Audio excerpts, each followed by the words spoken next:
कभी भी इस बात का सपोर्टर नहीं रहूंगा कि अलीज़े ने वो वीडियो बनाकर अच्छा किया, बहुत बुरा किया।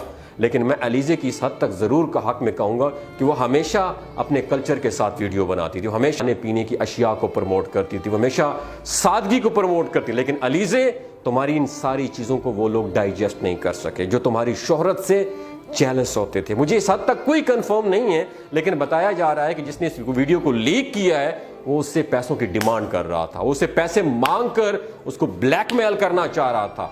खुदावन अल्लाह ताला से दुआ गो हूं कि अल्लाह पाक उस मर्द को जहन्नुम की आग का ईंधन बना दे, जो खुद तो मेहनत नहीं कर सकता लेकिन सिर्फ नाजुक की मेहनत के पैसे खाना चाहता था। मुझे नहीं मालूम कि अलीज़े की जाती जिंदगी कैसी होगी, लेकिन मैंने उसकी जो यूट्यूब पे वीडियोस देखी हैं उसमें मुझे कुछ ऐसा बुरा नहीं लगा। किसी के घर की खुशियों को जब तुम छीनते हो तो खुदा उस चीज़ की कभी तवक्को मत करना अल्लाह से कि तुम्हारे घर में सुकून आ जाएगा।